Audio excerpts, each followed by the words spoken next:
नमस्कार, मी सुवर्णा जोशी। आम्ही आहोत शेती मित्र। एका बाजूला दुष्काळ आणि दुसरीकडे गारपिटीच्या दुष्टचक्रात आजचा बळीराजा अडकलाय। पण या परिस्थितीतही काही आशेचे किरण दाखवण्याचा प्रयत्न आम्ही करणार आहोत। बळीराजा, तूच तर आहेस या भूची माऊली। तुमच्यातलाच काही पारंपरिक शेती करणारा आणि काही आधुनिक शेती करणाऱ्यांच्या यशोगाथा आम्ही तुमच्यापर्यंत पोहोचवणार आहोत। यातूनच ऊर्जा घ्या आणि नव्या जोमाने पुन्हा सुरुवात करा। हा विश्वास आम्ही तुमच्यात जागवू शकलो तर आम्ही ठरणार आहोत तुमचा शेती मित्र।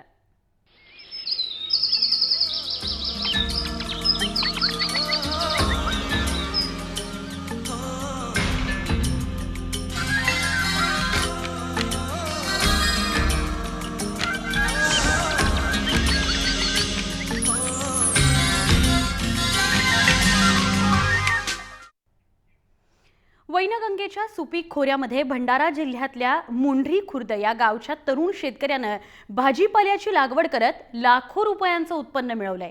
चंद्रहास डोंगरवार असं या शेतकऱ्याचं नाव आहे। भंडारा जिल्ह्यातल्या मुंढरी खुर्द गावचे शेतकरी चंद्रहास डोंगरवार आपल्या 5 एकर शेतात त्यांनी विविध भाज्यांच्या लागवडी केल्या आहेत। कृषी अधिकाऱ्यांच्या मार्गदर्शनाखाली त्यांनी केवळ 10 गुंठ्यामध्ये 60,000च्या काकडीचं उत्पन्न घेतलंय। माझ्याकडे पूर्ण 5 एकर शेती आहे आणि त्याच्यात मी प्रमुख पीक ऊसाचे 3 एकर आणि उरलेलं 2 एकर शेतामध्ये काकडी, मिरची आणि वांगे लागवड करतो। काकडी सोबतच चंद्रहास यांनी वांगी, मिरची, ऊस, लाल भाजी बरोबरच अन्य पिकंही घेतली आहेत। पाण्याचं योग्य नियोजन आणि मेहनतीच्या जोरावर त्यांनी शेतातून लाखो रुपयांचं उत्पन्न मिळवलं। मुंढरी खुर्द गावच्या उपसरपंच म्हणून पदभार सांभाळत असताना त्यांनी शेतीकडे दुर्लक्ष होऊ दिलं नाही। उत्पादन खर्च जवळपास 1,20,000 पर्यंत जाते खर्च आणि त्याच्यातून मिळणारा नफा हा जवळपास 3-3.5 लाखापर्यंत जाते। आता धानाचं पीक न परवडण्यासारखं झालं, मार्केटला रेट राहत नाही, त्याच्यामुळे आता ते पीक वगळून मी आता नगदी पीक म्हणून ऊसाचा जास्त वापर करतो 3 एकर शेतीमध्ये आणि त्याच्यात उरलेली 2 एकर शेती आहे त्याच्यामध्ये मिरची, काढले आणि थोडीशी 25 मिल काकडी लागवड करतो। शेती व्यवसाय परवडत नाही अशी ओरड करत बसण्यापेक्षा विविध पिकांचा पर्याय चंद्रहास यांनी निवडला। एखाद्या पिकाला निसर्गाचा फटका बसला तर दुसऱ्या पिकातून सावरता येतं, त्यामुळे सर्व शेतकऱ्यांनी चंद्रहास डोंगरवार यांचा हा आदर्श घेणं गरजेचं आहे। प्रवीण तांडेकर, जय महाराष्ट्र, भंडारा। भंडाऱ्यानंतर हिंगोलीकडे वळूया। हिंगोली जिल्ह्यातील शेतकरी पारंपरिक शेतीला कंटाळून फळबागकडे वळू लागलेले आहेत। यावर्षी पाऊस कमी पडल्यामुळे फळबागा सुकू लागल्या। खानापूर इथल्या शेतकरी कामाजी जाधव डाळिंबाची बाग वाचवण्यासाठी बागेला घागरीनं पाणी देताना दिसतात। हिंगोली जिल्ह्यातल्या खानापूर इथले फळ उत्पादक शेतकरी कामाजी जाधव यांच्याकडे 15 एकर शेती आहे।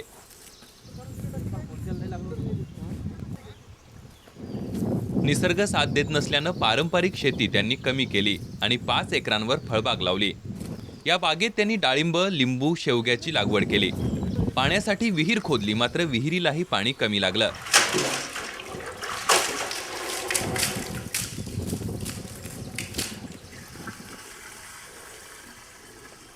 फळबागेला पाणी देण्यासाठी त्यांनी 4 बोर घेतल्या, मात्र त्यांनाही पाणी कमी लागल्यानं त्यांच्या चिंतेत वाढ झाली। फळबागाकडे जास्त उत्पन्न होईल या आशेने आम्ही फळबागाकडे वळलो। तर फळबागाकडे वळल्यावर आम्ही इथं 2.5 एकर डाळिंब लावलेलं आहे, 1 एकर लिंबू लावलेलं आहे आणि 1 एकर शेवगा लावलेला आहे।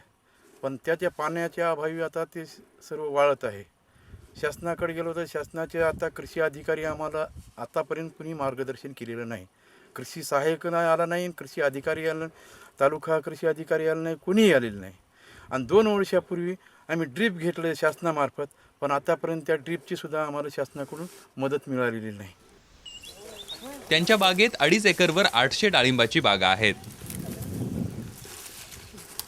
डाळिंब बागेला पाणी कमी पडत असल्यानं या वर्षीचा बहर धरलाच नाही।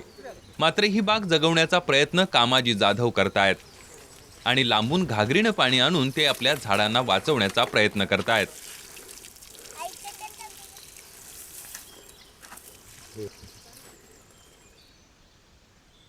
ही बाग जे आता सध्या जोपवायलो, सध्या बाग जोपविताना आम्ही एक वेळ काय करायलो, सगळी घरची मंडळी, बाया, पोरं, लहान लहान लेकरं सुद्धा त्यांची शाळा बुडवून त्यांचे घरकामं हे करून पूर्ण आम्ही त्याचे बागेला पाणी डोक्यावर घालायलो. विहीर खोदली, विहिरीला पाणी लागलं नाही. विहीर 45 फूट विहीर खोदली, विहिरीला पाणी लागलं नाही. परत काय केलं आम्ही, 4 बोर घेतले. 4 बोरला सुद्धा पाणी लागलेलं नाही.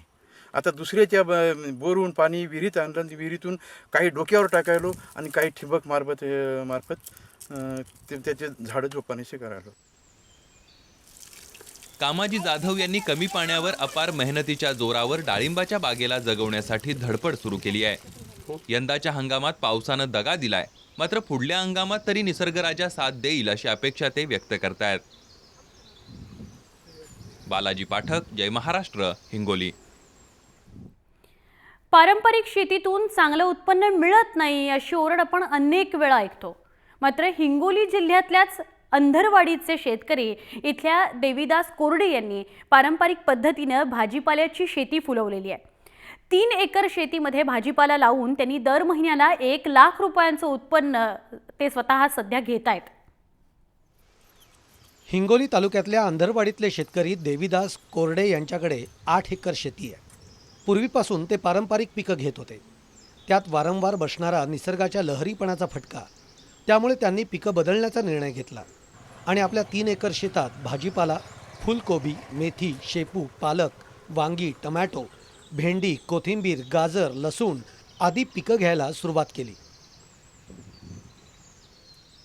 पाल्याकडे वळण्याचं कारण म्हणजे एकच आहे की कशी पारंपरिक शेती, आपलं कापूस, सोयाबीन हे पिकं काय बरोबर निसर्गाच्या हिशोबाने काय बरोबर येईनत, म्हणजे धोका द्यायलेत.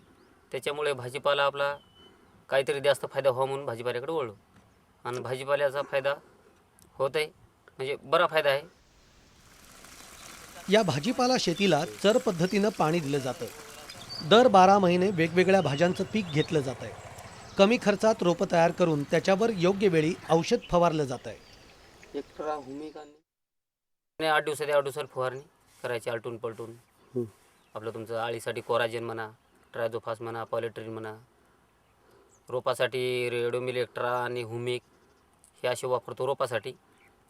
किडीसाठी आपले कोराजेन हे बाकीचे वापरतो. शेतात पिकवणारी भाजी देवीदास कोरडे यांचं कुटुंबीय बाजारात नेऊन विकतात. या भाजीपाला विक्रीच्या माध्यमातून कोरडे यांना वर्षाला खर्च वजा जाता 6 लाख रुपयांचा निव्वळ नफा मिळतो.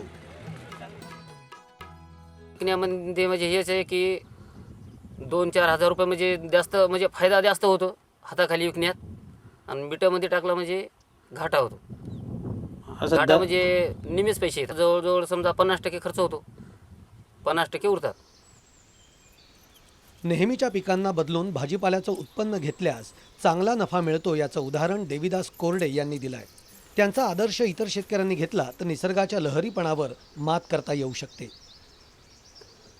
बालाजी पाठक, जय महाराष्ट्र, हिंगोली. आत्तापर्यंत आपण शेतीत 3 ते 4 फुटांची तुरीची झाडं पाहिली आहेत.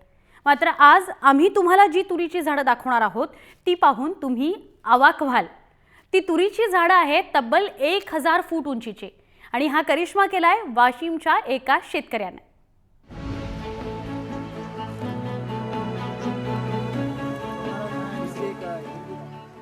वाशिमच्या मंगरुळ तालुक्यातील पिंपरी अवगण इथले हे आहेत ज्ञानदेव अवगण.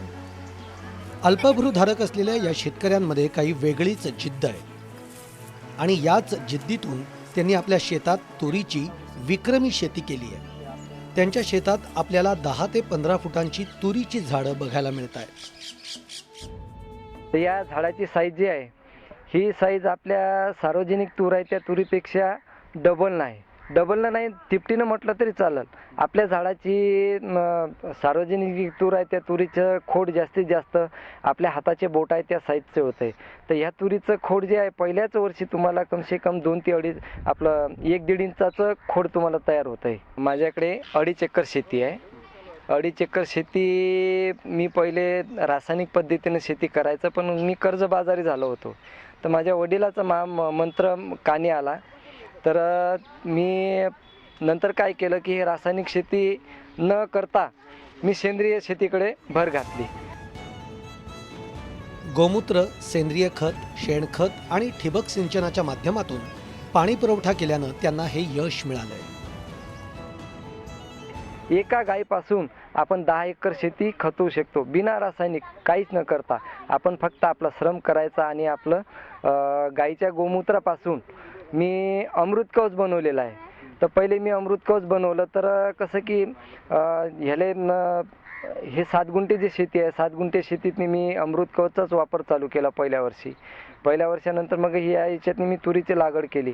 तर ह्या तुरीची लागवड म्हणजे रासायनिकपेक्षा डबल मला याच्यातनी फायदा मिळायला लागला आहे. रासायनिकपेक्षा मला याच्यातनी झाडाची जी क्वालिटी आहे क्वालिटी वेगळी दिसायला लागली. रासायनिकची मी तुलना केली आणि सेंद्रियची तुलना केली तर या गाईच्या गोमूत्रापासून अमृत कवच जे बनवलं अमृत कवचापासून मला खूपच म्हणजे झाडाची जी वाढ आहे ही जोमानं वाढायला लागली. 10 गुंठ्यात केलेल्या या तुरीच्या लागवडीतून अवगण यांना 1.5 लाखाचं उत्पन्न मिळालंय. ह्या 7 गुंठ्यातनी 105 झाडं आहेत. तर पहिल्या तोडणीला मला याच्यापासून पहिली तोडणी जी केली तर हिला 6 क्विंटल 22 किलो शेंग मिळाली. आता परत तोडणी तितकीच होणार. हे पहिल्या तोडणीपेक्षा बी जास्तीत जास्त 1-1.5 क्विंटल शिल्लकच मिळणार. असं हे तोडे पाठोपाठ एका महिन्यानं 4 तोडे मिळणार. तर या 4 तोड्याचं उत्पन्न सरासरी 1.5 लाखापर्यंत 1.5-2 लाखापर्यंत उत्पन्न मिळतं.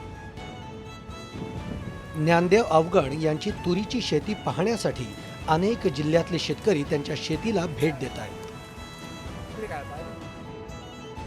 माझ्या नातेवाईकाकडून ह्या शेती संबंधानं मला माहिती मिळाली आणि लगेच मी ही शेती बघण्यासाठी आलो. ही शेती बघितली असता खरोखरच 7 गुंठ्यामध्ये एवढी उत्तम दर्जाची तूरची लागवड यांनी केली. शेतीमध्ये नवनवे प्रयोग केल्यास नक्कीच यशस्वी होता येतं याचं चांगलं उदाहरण ज्ञानदेव अवगण यांनी घालून दिलंय. ब्युरो रिपोर्ट, जय महाराष्ट्र.